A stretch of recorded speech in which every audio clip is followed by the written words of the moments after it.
Manchester United 0 and the title race continues. Well, I tell you what, for a Premier League that I think is really boring, I suppose you've got to say that Arsenal still pushing. It's not boring, Mark.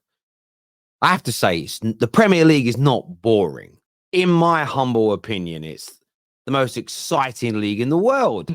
Man City for the title is interesting, and I want to know, Arsenal fans, what went wrong today? Because was that nerves? Was it just a good structure from Manchester United? One thing about Arsenal we've been saying all season is that their defence is rock solid, and United never really looked like scoring. So as soon as Arsenal get that goal, you feel that the clean sheet is safe. United obviously decimated with injuries, don't have many options, couldn't really create anything. Garnacho probably the most dangerous player for United, but really his final product wasn't there today. But Arsenal were just not their normal selves. I've just been talking about it on the United stand, and it's unusual for Arsenal to have 45% possession, whether they're home or away, especially against the United side that's decimated. I really would have put Arsenal with 60-70% possession today. It's an interesting one because some Arsenal fans have kind of attacked Arsenal for not being more assertive, having more of the ball. I personally think what Man United did out of possession, where we went into a 4-3-3, we tucked players inside to ensure the midfield was compact. It made it difficult for Arsenal to play through our lines, where all season Man United have been spread like peanut butter. It's been so simplistic to pass through us because there has been one midfielder or sometimes no midfield players in our structure. When we then got the ball, due to the position we were in when we managed to win it back, there was more options for passes, which meant United could maintain the ball a lot easier. We had a sort of 10-minute period just before and just after we conceded where we just started knocking the ball long and losing it. Outside of that, we actually played quite tidy stuff. I still think a lot of that was down to Manchester United having a much better day than people expected.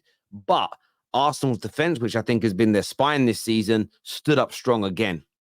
United having to counter-attack, and it wasn't like that. Do you think that was a game plan by Arteta, or do you think it was a problem for Arsenal for whatever reason? I don't know. I mean, that was one of the things I found puzzling. But bottom line is, Arsenal get the performance. They're now a point ahead of Manchester City. Man City have got 2 games to go. If they drew with Spurs, their goal difference is not going to be good enough.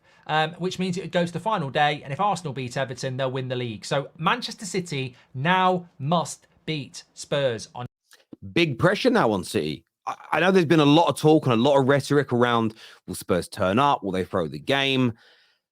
I don't think this is going to be Spurs rolling over. Their fans are saying, what? There's professional pride at stake here. City are the favourites in most people's eyes.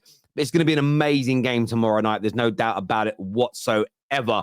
Give me your thoughts and give me your feelings. As much as you rightly identify the defenders, this was the Arsenal team that might not win it because they don't have a centre forward. But the return from that front three in the run out, in the run in, the games that really mattered, Trossard, Saka, Havertz, are scoring key goals. They're all contributing. They're all fit, which is important as well. Today they were given a little bit of a gift, but they exploited that gift. But they've got a good balance. Havertz is doing a similar thing to the thing that Firmino did at Liverpool. A little bit like he just drops in, he links the play, he's providing a goal threat, but he's subservient to the team. He'll do whatever the team needs in a game. And you remember for large parts of this season, there were large question marks over Kai Havertz, but he's become a really important figure. And I used to think that Firmino was a wonderful player for Liverpool, and obviously Mane and Salah used to get all the sort of plaudits and the main credit, and that's right. But I always used to mention Firmino because I used to think that the way in which he played just connected midfield into the attack. Got a point, hasn't he? He's got a point. Kai Havertz is just getting better and better and better for Arsenal. And I understand some people will look at his overall goal return and say, well, it's not particularly high. He started off slowly.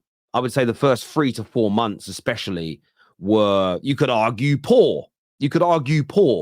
But he has grown and grown, and in this title running, which I think is one of the most key integral parts of a player's sort of makeup, he has been phenomenal. And if Arsenal do go on to win this, the goals, the assists, and the performances in this title running from Kai Havertz cannot be understated because it has been clutch.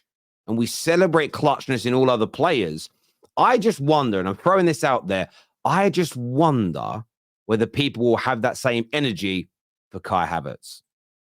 Today, we are sponsored by Match Bingo, the best game to play whilst watching Premier League football. Get your cards ready for tonight's game of Aston Villa, versus Liverpool. You've got Spurs versus Man City, United, Newcastle this week. It's an amazing game to play. It really is. Scan the QR code on the screen or click on the link in the description below to go and take a look now. First of all, and I know it sounds, but you have to project an image. It has to be seen. I mean, the suit, it just didn't look great, did it? I mean, there's an image. I know immediately. So Jason McAteer here thinks because of the suit that Ten Hag wears, that image is going to damage him. No, I didn't think much of it, good, bad, or indifferent. I'm not really focused on the manager's suit. And I think Man United have rightfully deserved a lot of criticism this year. But imagine being on a platform this size. beIN Sport is a big platform. And you're criticizing the manager's suit. The manager's suit. And the irony of Jason McAteer doing this, a Spice Boy. Those white creamy suits in the FA, absolutely horrendous. I mean, if the one thing I'd say, Ten Hag's dress sense has absolutely nothing to do with him losing. Now, I would get it if he was always a tracksuit manager who was always scruffy looking, who then suddenly started wearing slick, skin-tight suits when he got the Man United job. Maybe that would make sense. But he's always dressed like this. This is just him. What a load. What a load of old nonsense.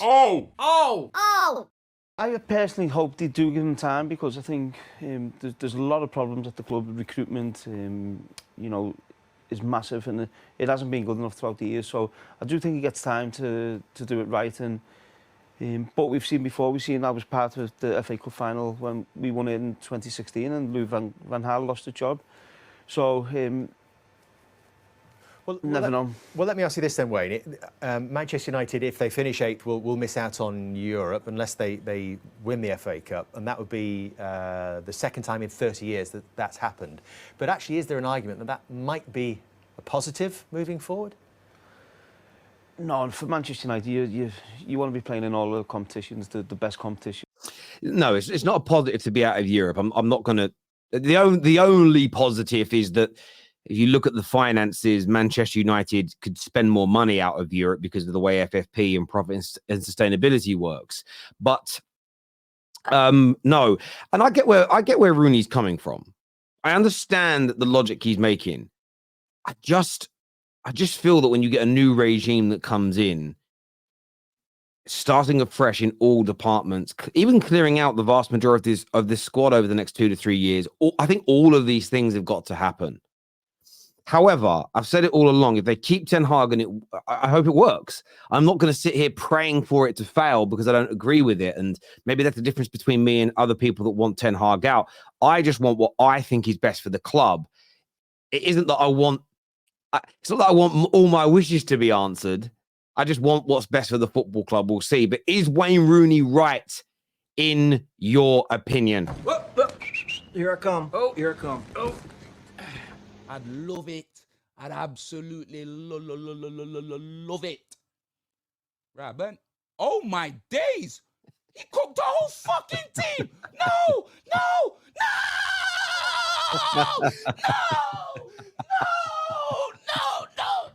These motherfuckers. No. He ran through the whole team.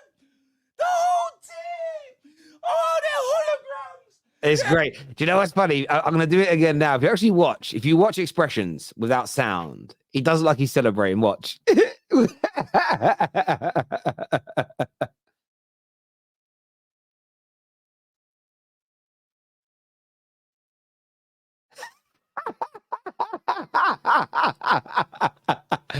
I love it. Big up X, one of the goats in this space.